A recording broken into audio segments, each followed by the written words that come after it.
sanctuary, to those that are online, and may we hear what you are saying to the bride, your church, for your kingdom and for your glory.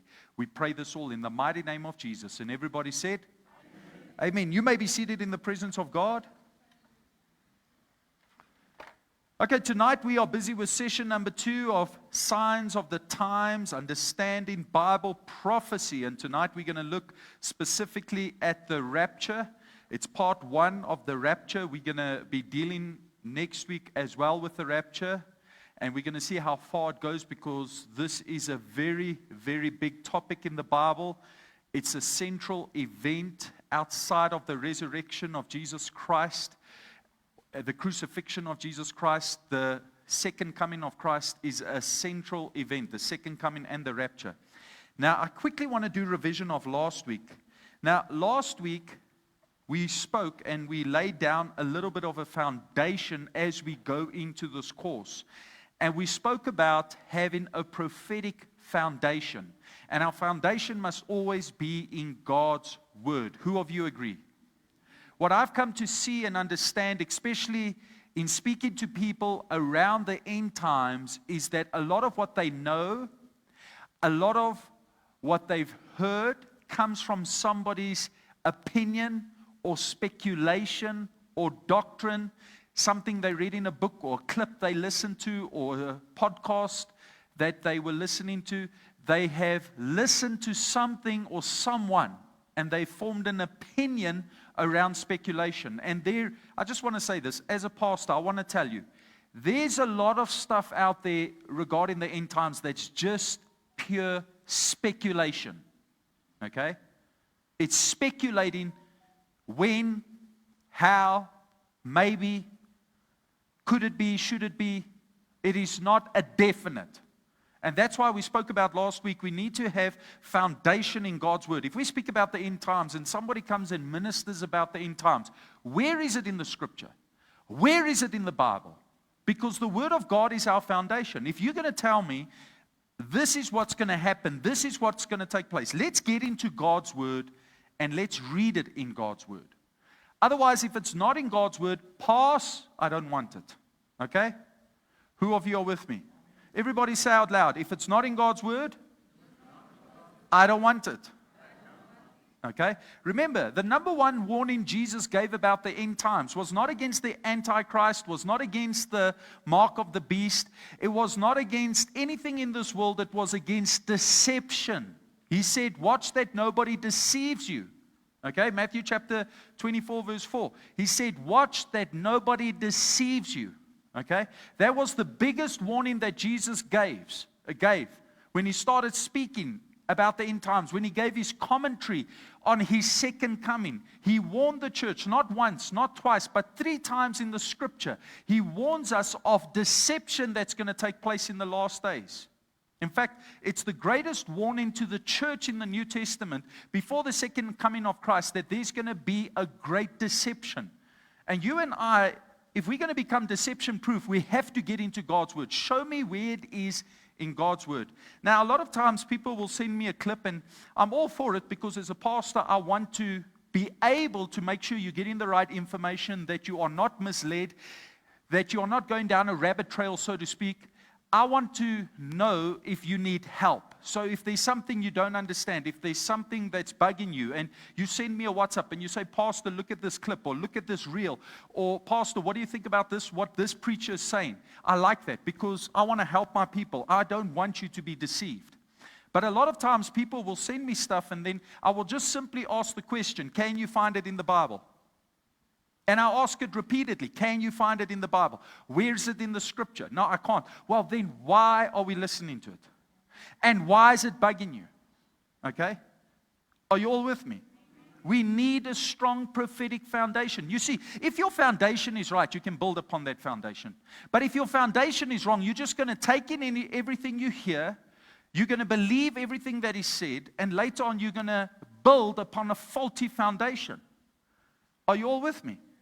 That's why we need a strong foundation in anything in Christianity. When it comes to marriage, when it comes to relationships, when it comes to money, when it comes to healing, when it comes to prayer, when it comes to worship, when it comes to the end times, you need a strong revelation foundation that you can build your faith upon. And for me, my foundation, it's set in God's Word. And what I'm teaching you is I'm just sharing with you my foundation that I learned many years ago in Bible school. And I'm just sharing with you this foundation. I'm teaching you what I learned. And guess what? Once you've got this foundation, you're not going to be so disturbed anymore. You're not going to be worried anymore. I believe the more we get revelation from God's Word, the less worried we become about the end times. Are you all with me? Remember, 23 of the 27 books of the New Testament speak about the second coming of Christ. That's why we have to look at the second coming of Christ. That's why we have to study the end times. Are you all with me?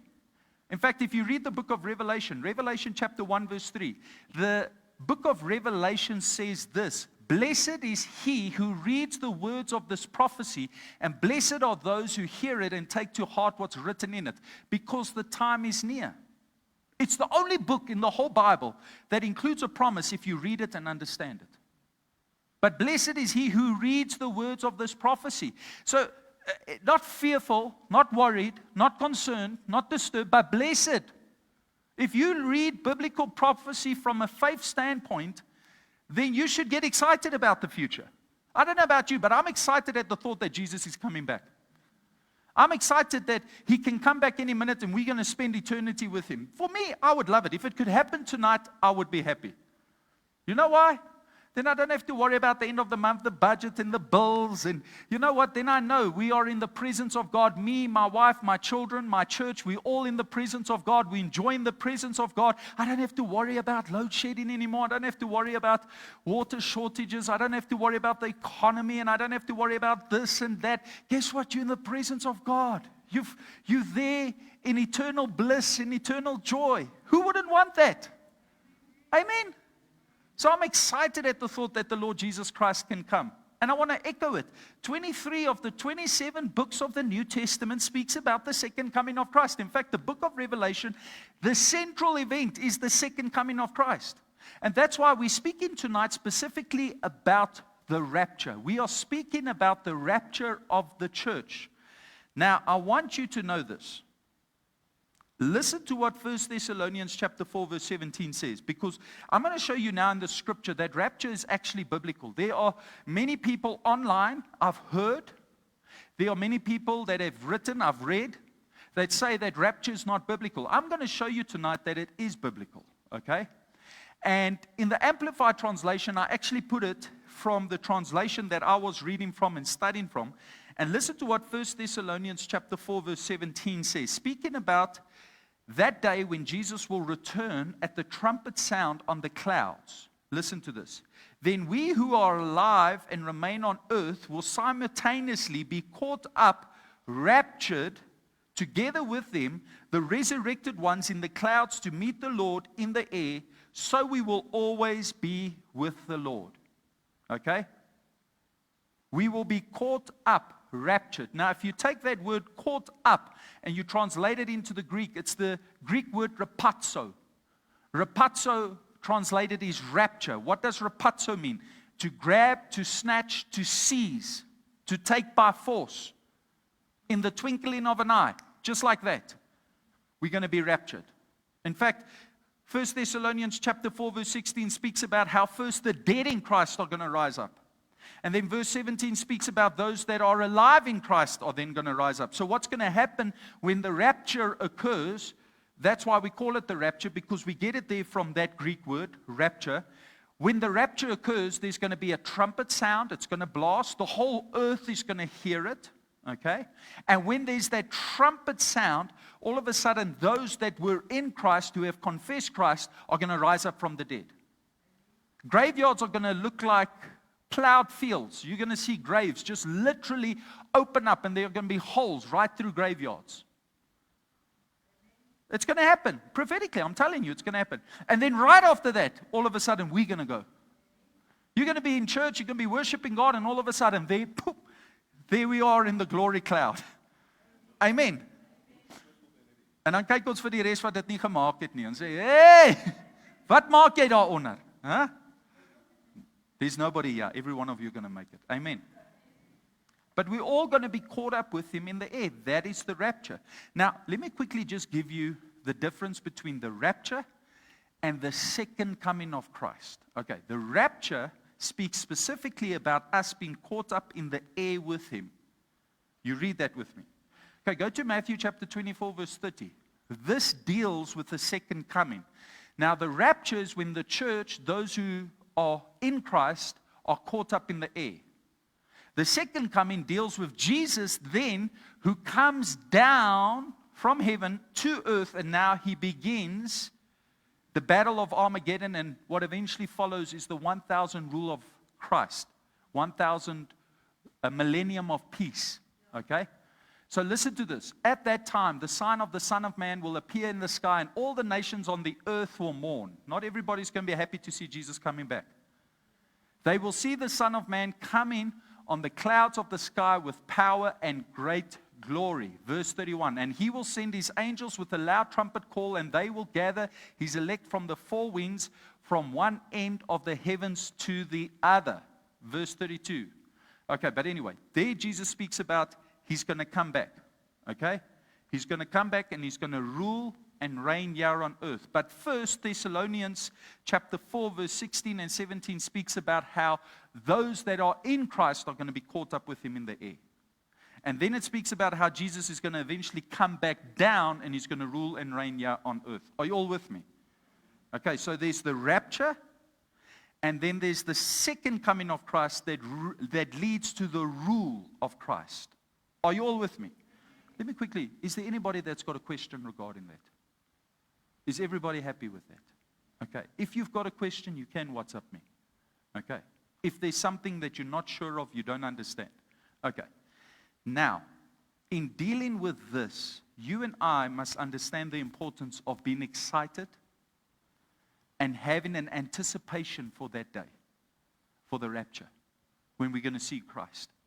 Listen to what the Bible says in 2 Timothy chapter 4, verse 8. It speaks actually about how we can receive a crown just by having an expectation for his appearing. Who of you want a crown? Who of you want Jesus to come back one day and you're going to receive a crown when he comes? Okay, let me show you how you can receive a crown. Listen to what Paul says. Now there is in store for me the crown of righteousness, which the Lord, the righteous judge, will award to me on that day. And not only to me, but also to all who have longed for his appearing. Okay, you all read that. There's going to be a crown given to everybody that longs for the appearing of Christ. I want you to go to Matthew chapter 24, verse 45. I want to show you something in the scripture. Jesus speaks in Matthew chapter 24 about the end times, about his second coming. And then he says this. He says, so you also must be ready. Everybody look to the person next to you and say, you better be ready. Okay, so you also must be ready, because the Son of Man will come at an hour when you do not expect him. Okay, verse 45. Who then is the faithful and wise servant who the master has put in charge of the servants in his household to give them food at the proper time? It will be good for that servant whose master finds him doing so when he returns. Now, what Jesus is saying is, before his second coming, you and I must be busy with the things of this kingdom. You and I must be busy with the things of God. You and I must be busy winning souls. We must be busy actively advancing the kingdom of God, getting people saved, getting people's eternal destination fixed on heaven. Now, I just want to say this. There's a lot of people that want to sit around and debate theology and debate doctrine and all that. That has its place in the church. But for me, a priority is winning souls, is making disciples, is preaching the gospel. Why? Because Jesus said it would be good for that servant whose master finds him doing so when he returns. Jesus did not say we must be idle. He did not say we must be passive. He did not say we must just sit by and coast. We must be active in our faith. We must be busy with the things of this kingdom. We must be busy with the Great Commission. Matthew chapter 28, verse 19. Go therefore and make disciples. Okay? Baptizing them in the name of the Father, the Son, and the Holy Spirit. And teach them everything I have told you. Verse 20. And surely I will be always with you to the very end of the age. So every one of us, to a certain degree, must be active in the preaching of the gospel. We must be active in making disciples. And everybody's got a role in making disciples. My role might be preaching. Your role might be setting up the sound or opening up the church.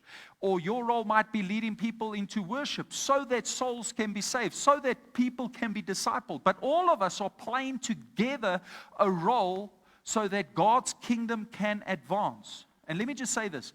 I want my life to count for something. Amen. I don't want to get to that day and Jesus appears and now I'm like, I've got regret. Why didn't I do more? Why wasn't I more active? Why wasn't I more involved? Why did I do more for the kingdom of God? Okay? When we all get caught up in the air and we are with Him at the rapture, I want to have a peace in my heart. I did my best. I preached my heart out. I ministered as much as I could. I really stretched myself. Okay? And I believe that's your heart as well. Are you all with me tonight? Okay, who of you say, I want to do more for God's kingdom? Who of you say, I want to be involved in making disciples? So Jesus says you must be busy with the things of the kingdom when He returns. Okay? And how do you keep busy with the things of the kingdom? I'm so grateful that you asked. Galatians chapter 3, verse 1 to 2. Listen to what the Bible says. Colossians chapter 3, verse 1 to 2. Listen to what the Bible says. Since then you have been raised with Christ, set your hearts on the things above. Above, not below. Where Christ is seated at the right hand of God. Set your mind on things above, not earthly things. Verse 3. For you died and your life is now hidden with Christ in God. So what Paul is saying to us is you and I must have our mind fixed on heaven. We must have an anticipation Jesus is going to return any day. We've got a plan and dream as believers, as if Jesus is going to tarry for another 100 years. He's still going to be another 100 years. But we need to live in such a way that He can appear today.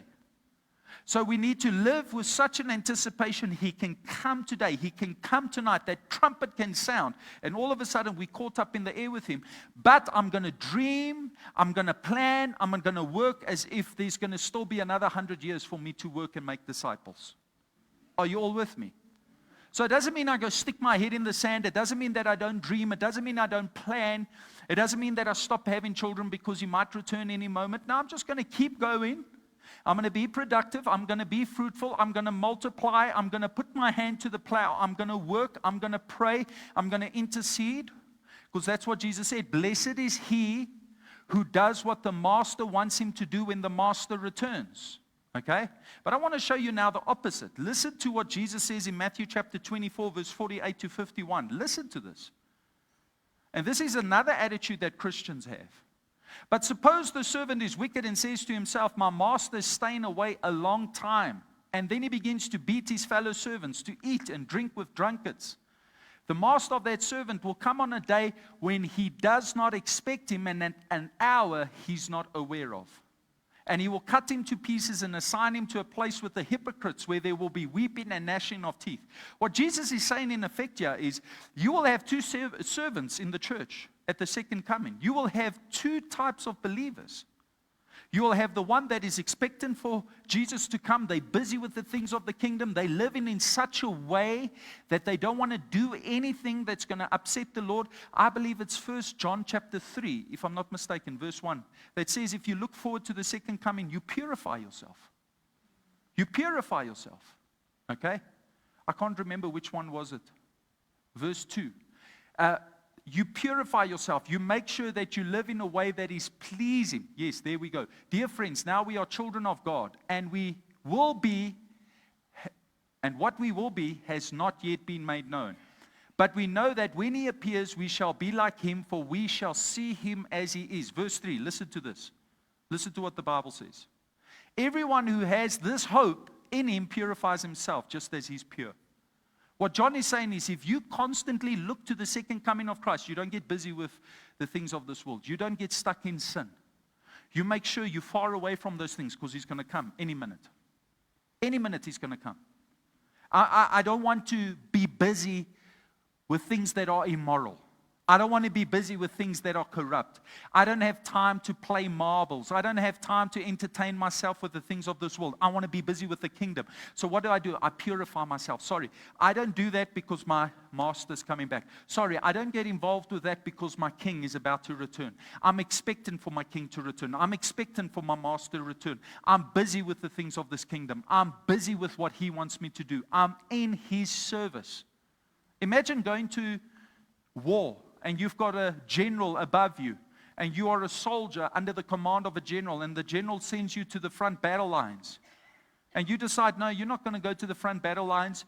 You're going to go and party on the other side of the battlefield, and you're going to do what you want, and you're not going to get involved with the conflict.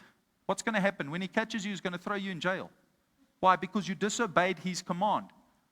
Because his command is like law in the nation, in the country that you come from.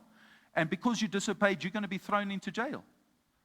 So I want to be on the front lines. I want to be busy with what I need to do. But you see, that second servant did not have their mind fixed on God. So they started getting busy with the things of this world. You see, the devil's so clever and he's so subtle. He gets you and me distracted. He gets us to lose focus. And then what do? Then we start dabbling and we start doing stuff that we should not be doing. Okay. Now, I want us to go to the rapture. Now, let me just say this. There's a lot of debate, and you're going to hear it online. There's a lot of debate that the rapture is going to occur before the tribulation.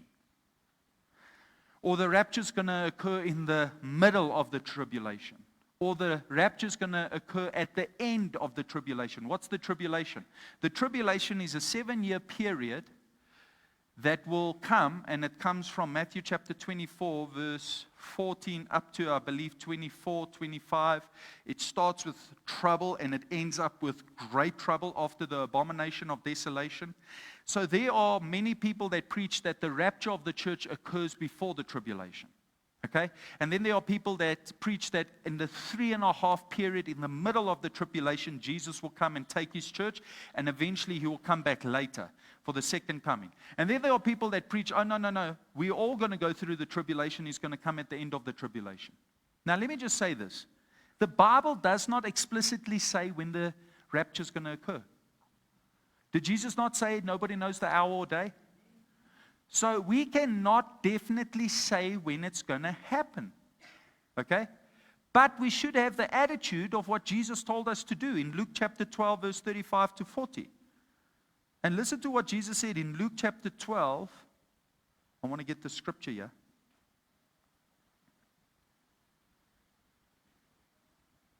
Are you all with me tonight?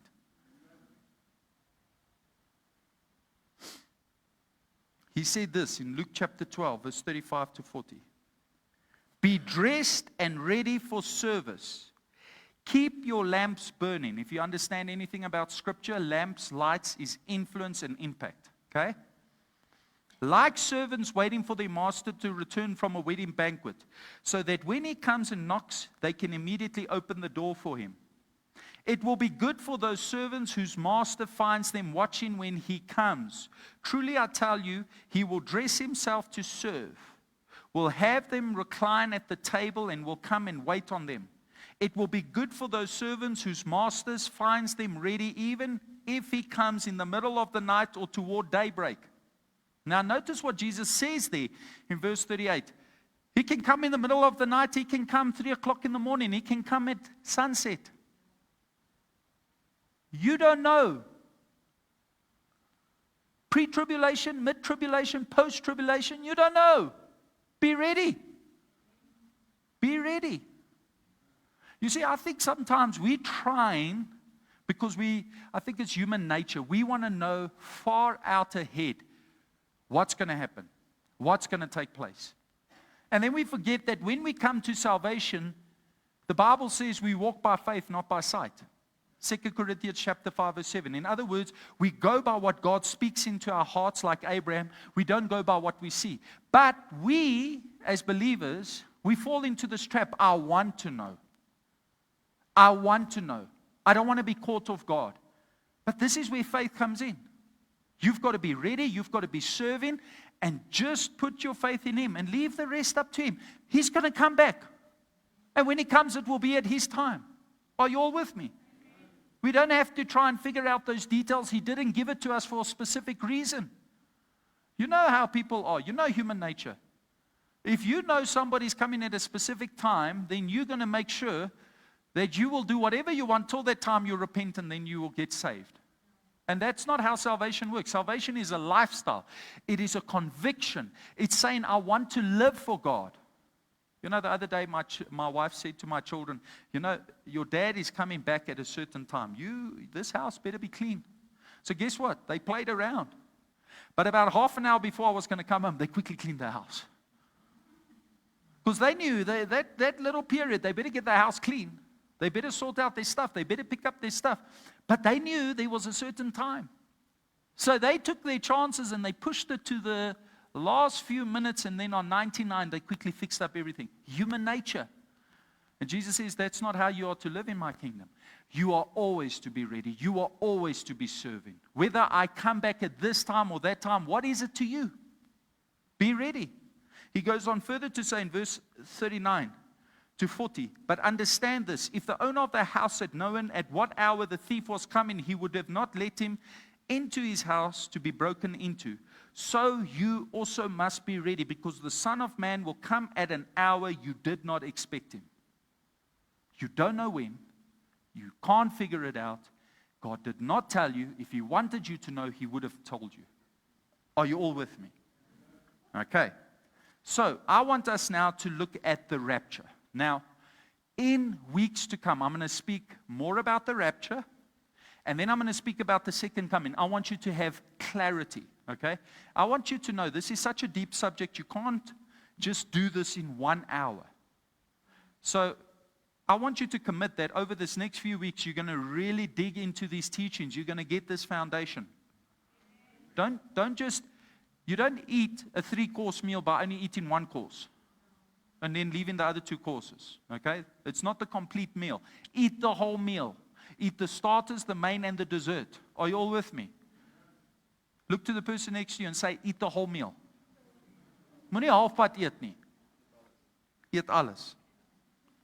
Okay, I'm going to quickly show you something and then I'm going to finish up. There's something we've got to understand according to Scripture. God works on a prophetic timetable. Now, I want to make it clear. We do not know the hour or the day. Matthew chapter 24, verse 36. Nobody knows the hour or the day. If anybody claims that this is the day Jesus is coming back, or immediately know they are lying or they're operating under the spirit of deception. Because then they are actually defying what Jesus said. Okay. But according to Scripture, we can get an idea. In fact, go to verse 37. I want to quickly show you something. As it was in the days of Noah. No, make it verse 33. Even so, when you see all these things, you will know that it is near, right at the door. Verse 34. I tell you the truth, this generation certainly will not pass away until all these things have happened. Verse 35. Heaven and earth will pass away, but my words will never pass away. Put up verse 33 again. Verse 33. Listen to what Jesus says. Don't miss it. Even so, when you see all these things, you know that it's near. Okay? Go to Hebrews chapter 10, verse 35. Listen to what Jesus says. Not what Jesus says, what the writer of Hebrews says. 10, verse 25. Forgive me, people. My scriptures are going through my head. Okay. Let us not give up meeting together as some are in the habit of doing, but let us encourage one another, and all the more as you see the day approaching. Okay. Matthew chapter 24, verse 33, Hebrews chapter 10, verse 25. Let me show you this. Jesus said you don't know the day or the hour, but you can know the season. Are you with me? How will you know the day is approaching? Okay, let me ask you this. If you wake up at 4 o'clock in the morning, how do you know that it's about to be daybreak? You can hear the birds singing. You start seeing that glow over the horizon. You see the sun coming up. It's a beautiful thing. You see the day break. You recognize it's the break of day. you see there's a season. You see something is happening. Okay, let me just say this. Jesus will not leave us in the dark. We will have signs about his second coming, although we don't know the fine details. Only the Father knows.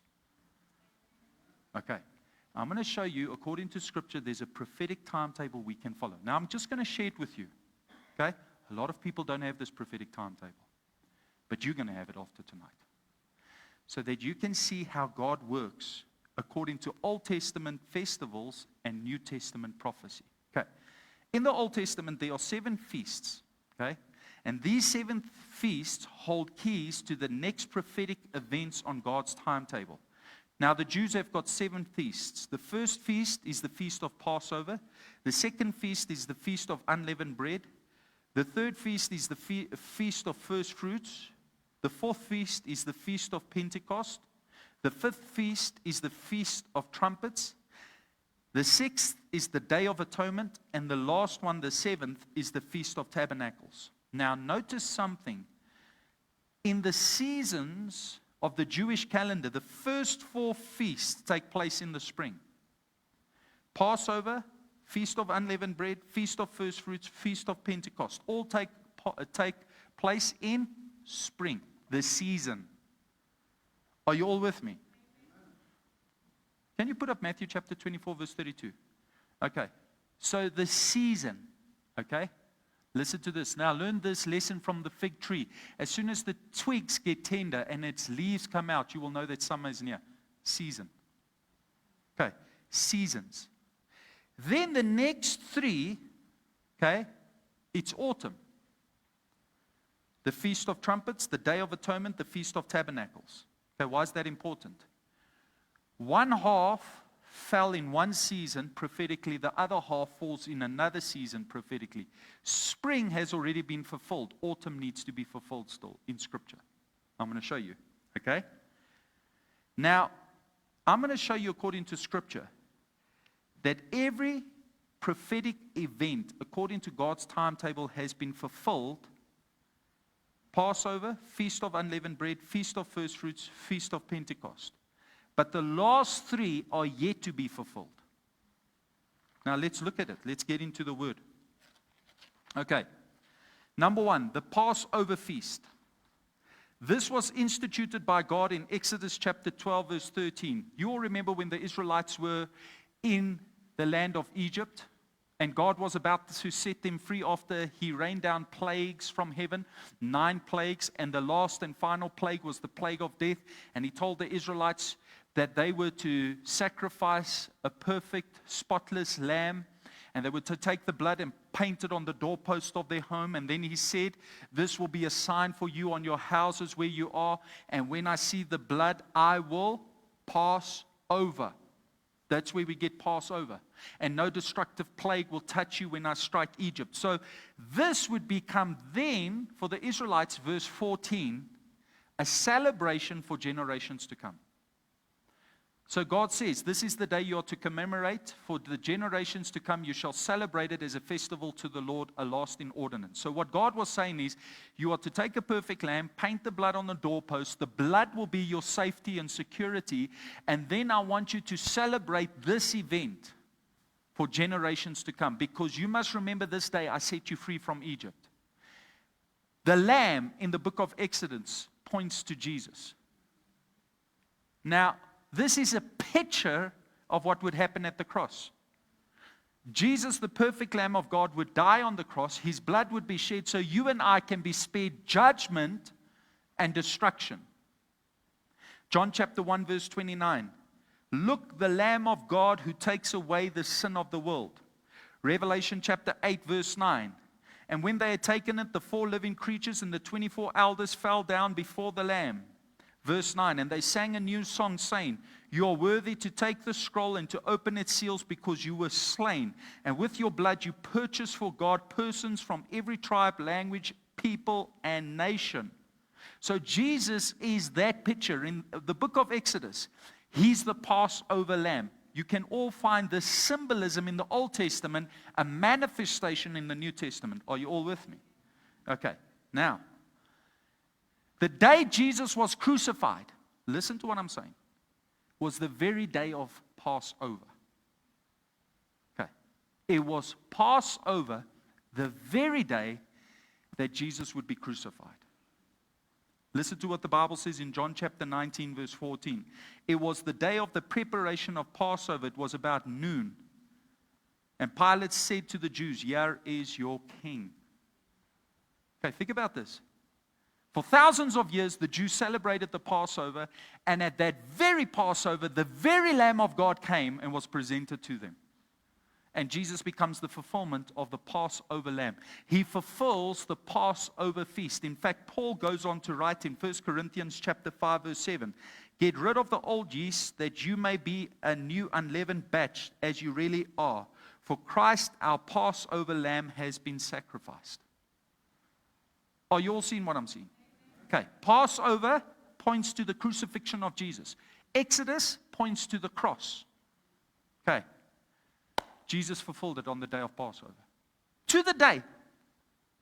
He was on the day of Passover crucified. Okay. Let's go to the next one. Then there's the Feast of Unleavened Bread. Okay, when does the Feast of Unleavened Bread take place? Right after the Feast of Passover. Okay, remember Exodus chapter 12 verse 13 spoke about the Passover. Verse 14 spoke about how you must celebrate the Passover. Then God says in verse 15 of Exodus chapter 12 verse 15, "For 7 days you are to eat bread made without yeast. On the first day remove the yeast from your houses, and whoever eats anything with yeast in it from that first day through the 7th must be cut off from Israel." Okay, this would become known later on as the Feast of Unleavened Bread. Now, what is unleavened bread? It's where you take yeast out of bread. Now, yeast in the scripture is symbolic of sin, hypocrisy, and corrupting influence. Yeast is something small, but it's got a big impact. Who of you have ever baked a bread or baked something and you put yeast in it and it expands? That's how sin works. Yeast is symbolic of sin. And God says to the Israelites in Exodus chapter 12 verse 15, "I don't want you to put yeast. You're going to be in haste out of Egypt," but that is also symbolic of sin. So then God comes in Leviticus chapter 23 verse 6, and He institutes this. And He says this, "On the 15th day of the month, the Lord's festival of unleavened bread begins. For 7 days you must eat bread made without yeast." Okay? So God instituted it. Now watch this. In Matthew chapter 26, verse 26, Jesus was crucified. Oh, sorry, He was about to go to the cross. And He says this, listen to this. Jesus took the bread, gave thanks, broke it, and gave it to His disciples, saying, "Take, eat, this is my..." Okay? Listen to what Jesus says in John chapter 6, verse 35. He says, "I am the bread of life." Okay? Are you all with me? Jesus compares Himself to bread. His body is bread. John chapter 19, verse 31. Now, listen to this. Now it was the day of preparation, for the next day was to be special Sabbath. Because the Jews did not want bodies left on the crosses during the Sabbath, they asked Pilate to have their legs broken and their bodies taken down. Okay, just want to stop there. They took Jesus at daybreak and buried Him in the tomb. And when daybreak, so did the Feast of Unleavened Bread. It was on the Feast of Unleavened Bread where Jesus was buried. His body was buried. You see, the Feast of Unleavened Bread symbolizes the removal of sin, but also the sinless burial of Jesus Christ. So Jesus was crucified on the very day of the Passover. He was buried at the very time of the Feast of Unleavened Bread. Remember, their feast, the Jewish feast, starts at sundown. It doesn't start the next day. So if you want to start the Sabbath on a Friday night when the sun goes down, the Sabbath starts. At Passover, it's on the Friday night, right at sundown, that the Feast of Unleavened Bread starts taking place. Are you all with me? That's when Jesus was buried. That's when His sinless body went. And so He fulfilled the Feast of Unleavened Bread to the very time and hour. Are you all getting something out of this? I'm going somewhere with this. Okay. Then there's the Feast of First Fruits. Okay. This was instituted by God in Leviticus chapter 23, verse 10. God says, speak to the Israelites and say to them, when you enter the land which I'm going to give to you, and you reap its harvest, bring the priest a sheaf of the first grain of your harvest. So God institutes the feast of first fruits. He goes on further in Deuteronomy chapter 26, verse 1 to 4. I'm not going to read every verse, but he says, when you've entered the land the Lord your God is giving you as inheritance and have taken possession of it and settled in it, bring the first fruits of your produce. So God says, I want you to bring your first fruits to the temple.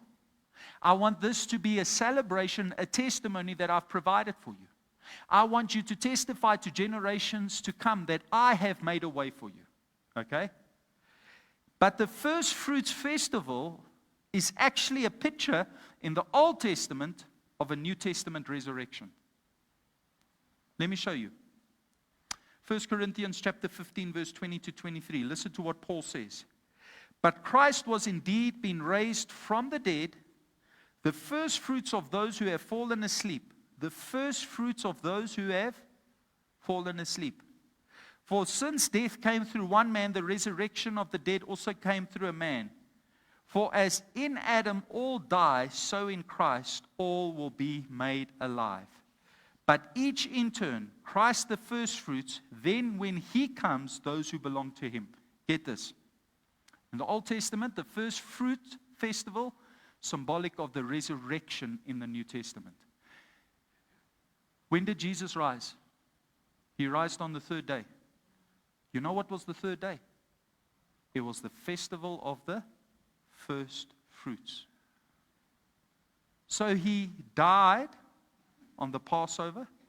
He was buried on the feast of unleavened bread.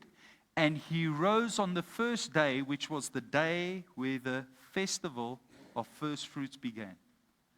So he fulfilled every festival. Are you all tracking with me? I'm almost done. Okay.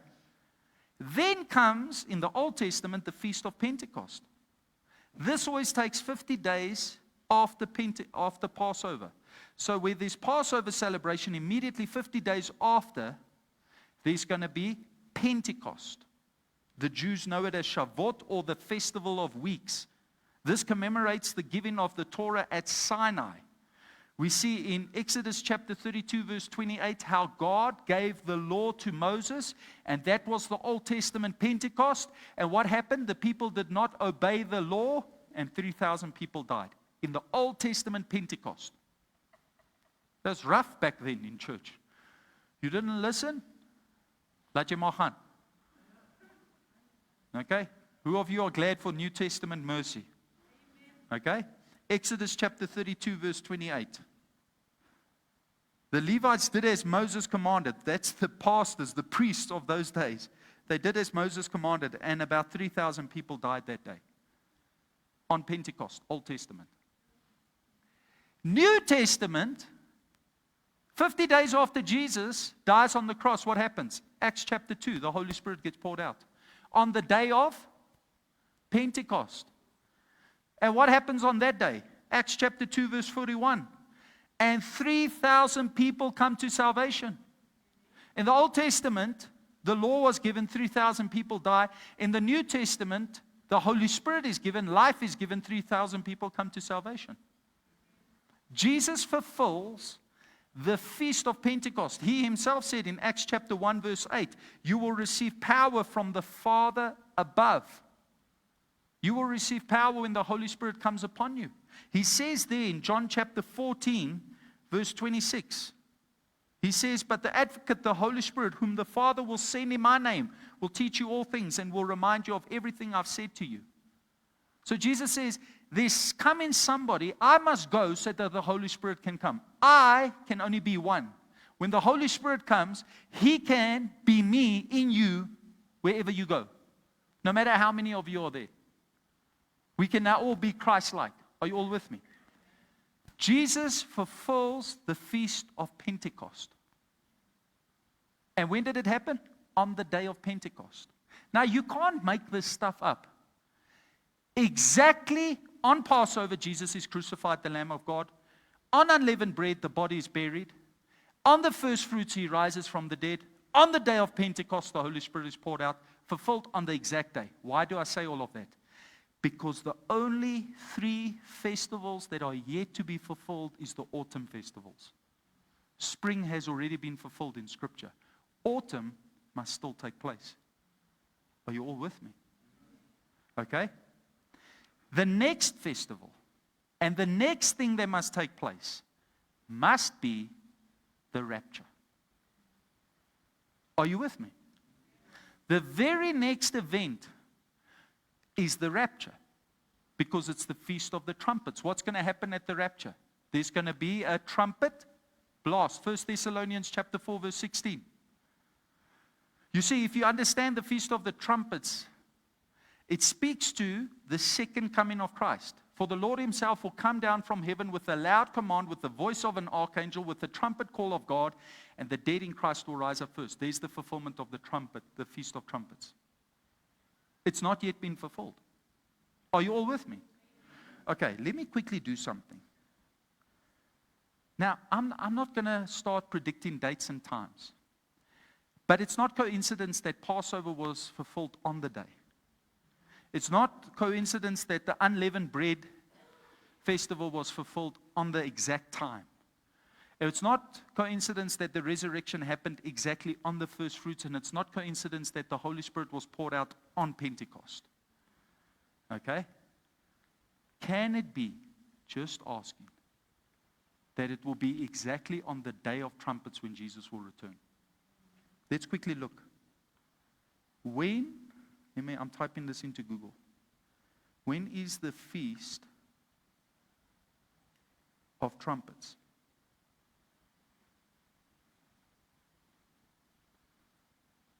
'11th of September. 11th of September. Okay, so here's my conviction. It seems as if God has got a knack of hitting the date exactly. Could it be that 11th September? Okay, it doesn't happen this year, it's fine.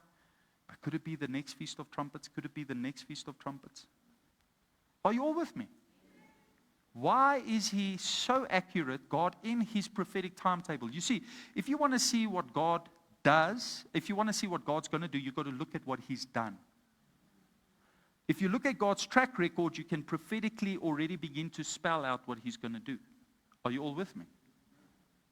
So if Jesus fulfilled the first 4 festivals, the next 3 festivals have to be fulfilled.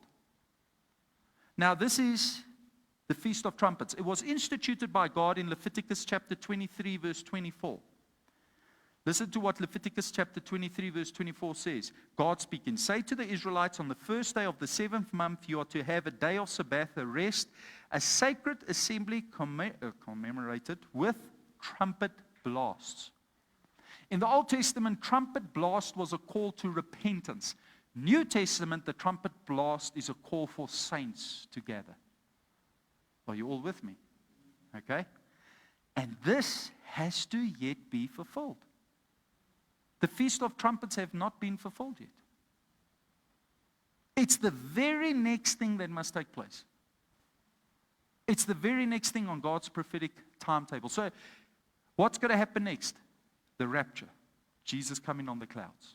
The trumpet blast. Are you all with me? Let's go to the next festival. The Day of Atonement, Yom Kippur. Now, what does this symbolize? This typifies the ultimate once and for all sacrifice. This is where there's national repentance and the recognition of the Messiah over the nation of Israel. It was instituted in Leviticus chapter 23, verse 27, where God said, on the 10th day of the 7th month is the Day of Atonement. Hold a sacred assembly and deny yourselves and present a food offering to the Lord. So the Day of Atonement was where the people were to come to a place of repentance. They were to deny themselves. They would seek the Lord with fasting and praying. Okay? Because they are looking for mercy. But it's still got to be fulfilled. When will it be fulfilled? In the book of Zechariah. Did you know Zechariah chapter 14 verse 4 speaks about when Jesus comes back at the second coming, not the rapture, the second coming. He will put his feet and stand on the Mount of Olives, east of Jerusalem, and the Mount of Olives will be split from two, from east to west, forming a great valley with half of the mountain moving north and half moving south. That mountain is still whole. Jesus still has to set his foot on that mountain and split it. But in this very book, in chapter 12, verse 10, it speaks about how there's coming a day where the people of Israel are going to repent for rejecting Jesus. And I'll pour out on the house of David and the inhabitants of Jerusalem a spirit of grace and supplication. They will look upon me, the one they have pierced, and they will mourn for him as one who mourns for an only child, and grieve bitterly for him as one who grieves for the firstborn son. Listen to this. This is when Jesus comes back at his second coming. And the nation of Israel finally recognizes him as the Messiah. They've rejected him all along, but they're going to recognize him as the Messiah. Feast of Trumpets, rapture of the church. Day of Atonement, second coming of Christ, and Israel turning to Jesus. Are you with me? Still got to happen. These are the autumn festivals. Last one, the Feast of Tabernacles. You all know we celebrate the Feast of Tabernacles every year. Okay? The Feast of Tabernacles, otherwise known as Sukkot, it looks forward to the permanent dwelling of God with his people. This is where the nation of Israel lived in tents in the Sinai desert, and God said to them, I want you to build tents every single year for 7 days. You are to have the celebration, the festival of shelters, or the Feast of Tabernacles, to remember how you lived in the desert, that you do not forget. But more specifically, it points to God tabernacling with his people. God is in the midst of his people. Who of you know God had a tabernacle there in the midst of his people? And there was a holy place where the Ark of the Covenant was stored. That's a picture of God dwelling in the midst of his people. Now, the Feast of Tabernacles points to us being with him, and we are tabernacling together. The Feast of Tabernacles was instituted by God in Leviticus chapter 23, verse 27. Is it verse 27? Sorry, I got it wrong. Anyway, there's going to be a Feast of Tabernacles. It's not that one. I wrote down the wrong verse. God instituted it in the Old Testament. And in the Old Testament, he said, I want you to celebrate the Feast of Tabernacles every single year. Are you all with me? Okay. This must be done for generations to come. But then we get to the book of Revelation, and we read of how this becomes a fulfillment in Revelation chapter 21, verse 3. And I heard a loud voice from the throne saying, look, God's dwelling place is now among the people, and he will dwell with them. Another translation says he will tabernacle with them. And they will be his people, and God himself will be with them and be their God. Micaiah chapter 4, verse 1 to 7. I don't have time to read it all, but it speaks about how when Jesus returns, he will start to rule and reign from Jerusalem, and so will begin 1,000 years of peace, a millennial reign. And in that 1,000 years of peace, every single year, you have to celebrate the Feast of Tabernacles. It's the only festival that won't fall away. The other 6 festivals will then have been fulfilled. Passover will be fulfilled. The Feast of Unleavened Bread would have been fulfilled. The Feast of First Fruits would have been fulfilled. The Festival of Pentecost would have been fulfilled. The Festival of Trumpets would have been fulfilled. And the Day of Atonement would have been fulfilled. All 6 fall away in the millennial reign. Only one remains, the Feast of Tabernacles. It's the only festival in Scripture that will go on for 1,000 years. Why? Because we are celebrating now. We are with him, and he is with us. Okay. All of these things, the first 4 happened to the day. 100% I'm convinced it's going to happen exactly like that in the future, on the day. Except God only knows. So I'm not going to try and figure out the date, but let me tell you something. 11th of September, I'm going to say, Lord, if that trumpet can sound, hallelujah. Amen. Who of you got something out of this tonight? I want you to follow the prophetic timetable. You do not know the day or the hour, but there are seasons and signs that you and I can discern. Are you with me? Amos chapter 3 verse 7, God does nothing without telling his prophets first. He will reveal unto us. He will begin to plant it into our hearts. He will begin to show us. There will be something in us that will say, something is about to happen. We don't know when, we don't know what's the time or date, but you'll start feeling on the inside of you, I better be ready, I better be ready, I better be ready. Amen. Who of you got something out of this tonight? Who of you are happy you came to church tonight? Amen. Are you all blessed? Okay, next week we go on further. Amen. Is there any questions? Anybody want to ask anything? Everybody happy? Okay, let's stand to our feet. Let's conclude. Stretch forth your hands to heaven and let's thank God for his presence. Father, we thank you for your presence. We thank you for the Holy Spirit. We thank you that we could be gathered together tonight in this place. I thank you, Lord, Father God, that as we now depart, that you go before us, that your presence manifests over us, and that the peace of God is our portion. Lord, do a work in us, through us, for your glory, for your kingdom, for your name's sake. And I thank you that every person under the sound of my voice will have a strong conviction to be ready for the second coming of Christ. Thank you, Jesus, that you fulfilled the festivals in the spring, and thank you that we can look forward to a fulfillment of the festivals in the autumn, and that we can one day look back and see that prophetically you showed us the seasons. Help us to discern the times and the seasons so that we are not caught unaware, distracted, or unfocused, but that we can be, Lord Father God, expecting, excited, anticipating your soon and coming return. We give you all the glory and honor. We pray this in Jesus' name. And everybody said,